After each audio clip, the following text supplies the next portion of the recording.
Hello and welcome to all our viewers in Nigeria and around the world to Midday News on Global Television.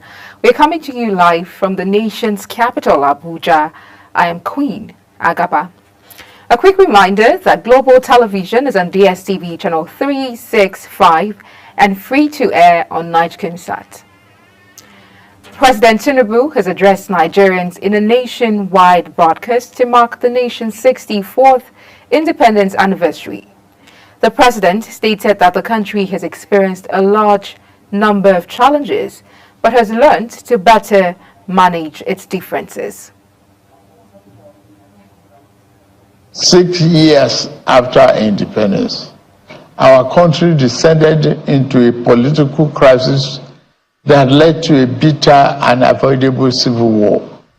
Since returning from the brink of that darkest moment, we have learned to embrace our diversity and manage our differences better.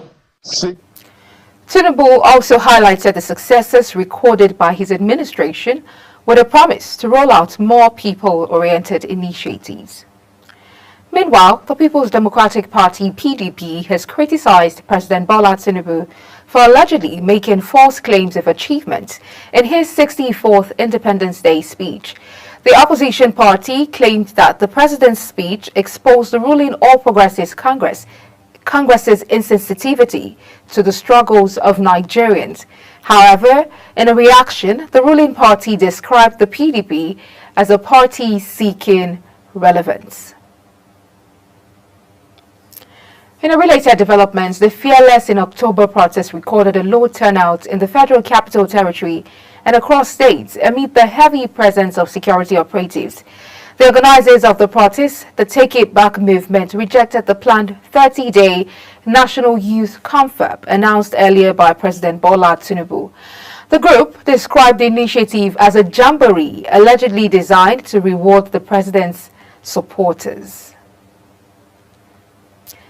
In the meantime, Oyo State Governor Seyi Makinde has reiterated that the security of the people remains paramount to his administration, reaffirming his commitment to making decisions that prioritize the welfare of Oyo State residents.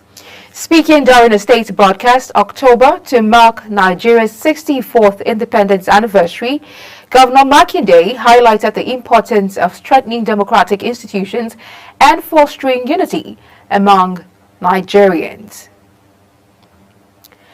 Former Vice President Atiku Abubakar has appealed to political leaders across party lines to forge a formidable coalition that would provide Nigerians with a credible opposition capable of steering the nation towards a promising future. He stated this while congratulating Nigerians on the nation's 64th independence anniversary, just as he urged the united endeavor to elevate the country to the greatness envisioned by its esteemed founders. Operatives of the Nigeria Police have fired tear gas canisters at youth protesting the high cost of living in the country.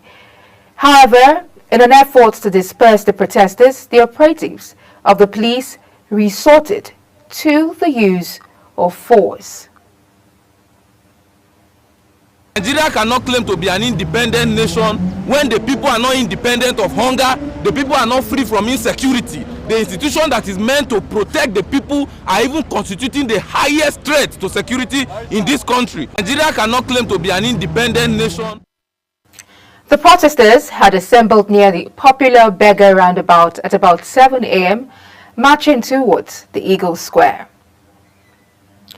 Nigeria's 64th independence anniversary was reflective of President Bola Tinubu's directive for the commemoration to be low-key, given the harsh economic and insecurity challenges facing the country, manifest in the presence of armed security operatives within and outside the Federal Capital Territory, and the evident watering down of activities at the otherwise iconic Eagle Square.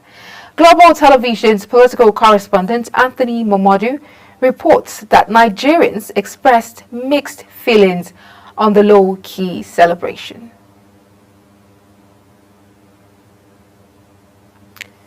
Well, we'll bring you that report in our subsequent bulletin.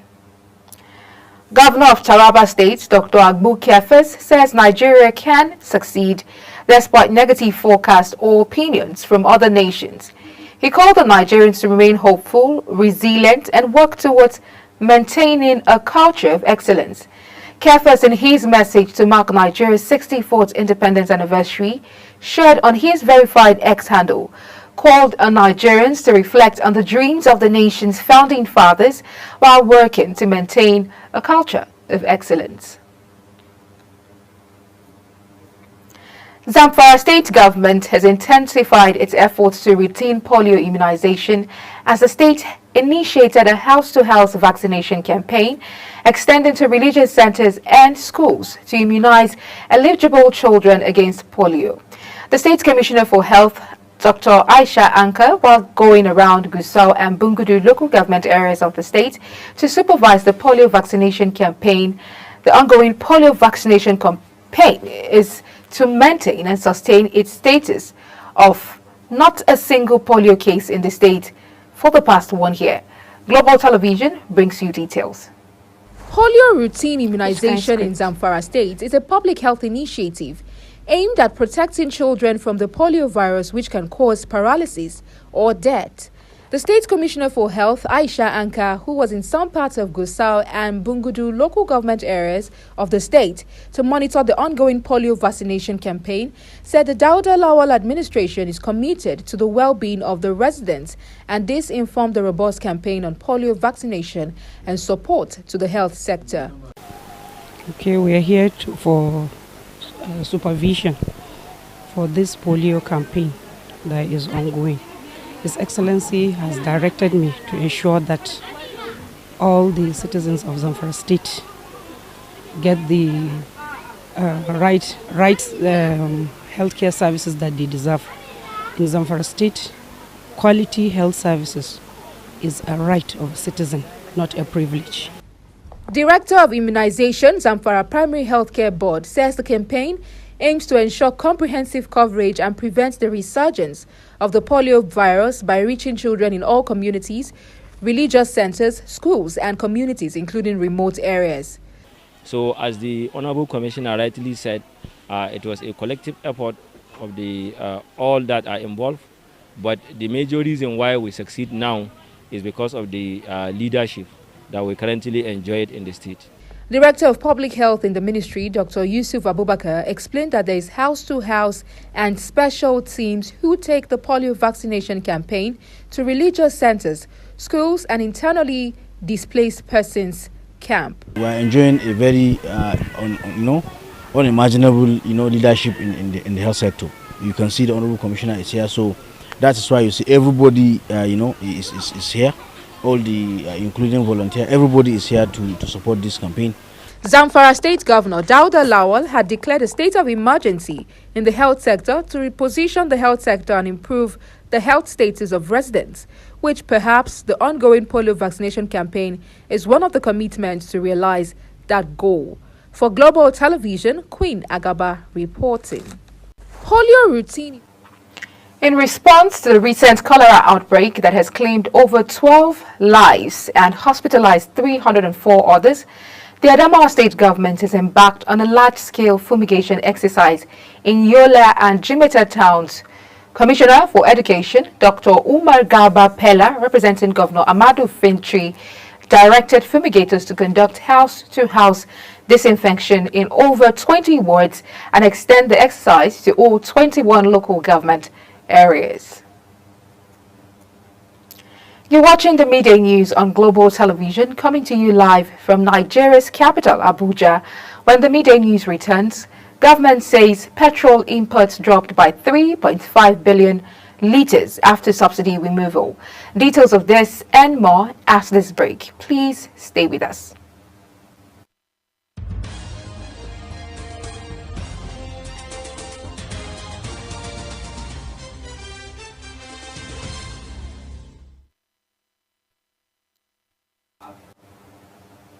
Many thanks for staying with us. If you've just joined us, this is Global Television bringing you live broadcast of the midday news. In business, the National Bureau of Statistics has stated that Nigeria recorded a reduction in petrol importation following the removal of fuel subsidy by President Bola Tinubu in May 2023.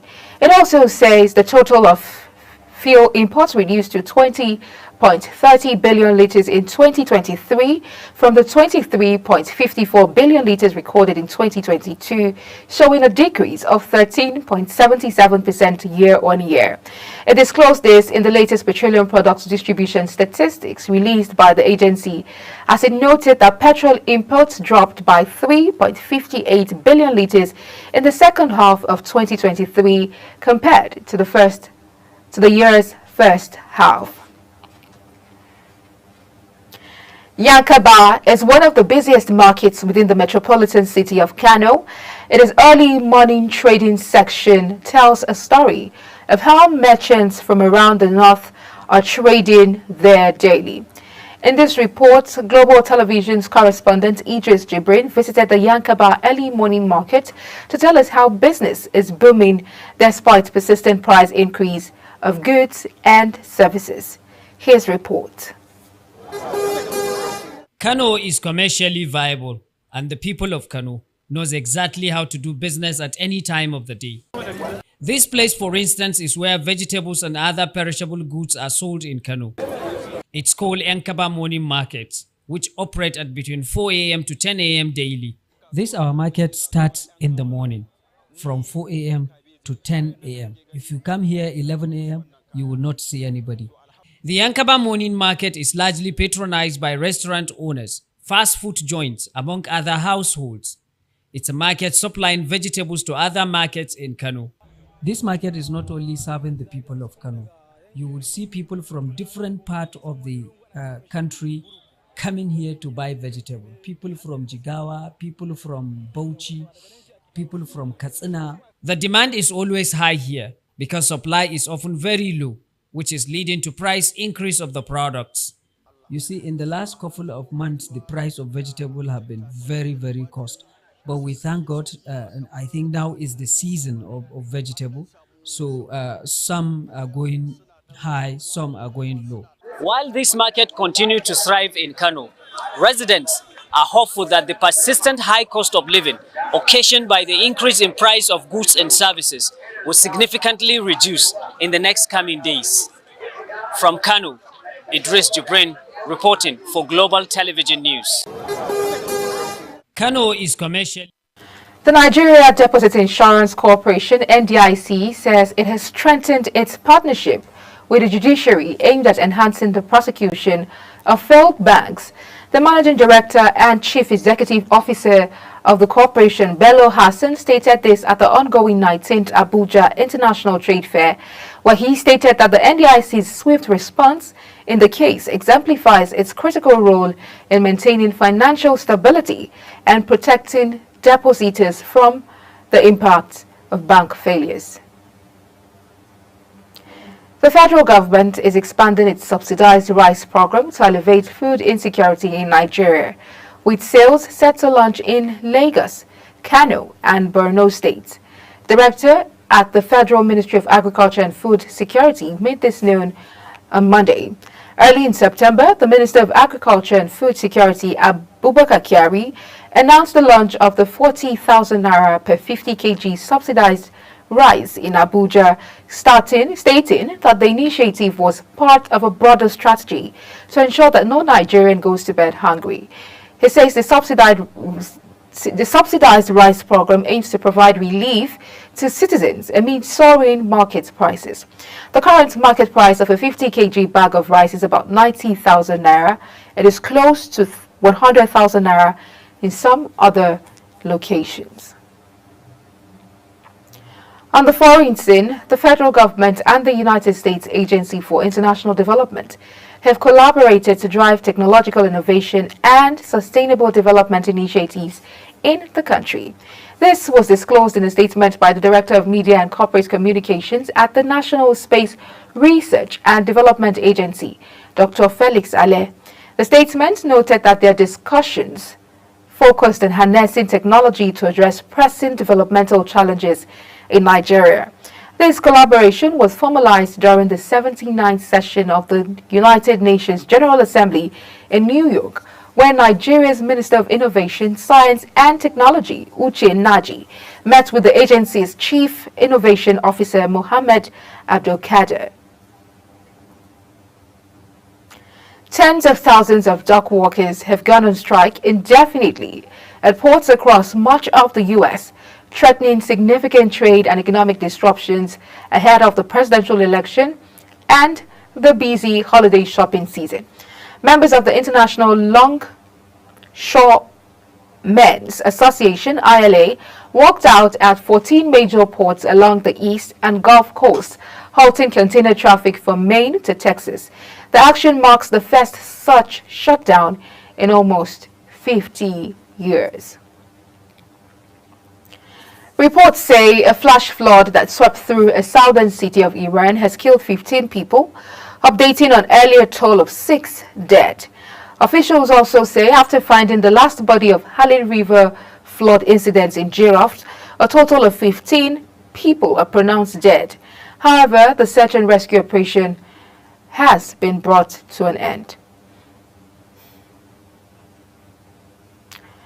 In sports, former world heavyweight champion Anthony Joshua has plummeted 6 places in the latest World Boxing Organization's rankings following his defeat to Daniel Dubois, while Nigeria's Ife Ajagba is the 10th.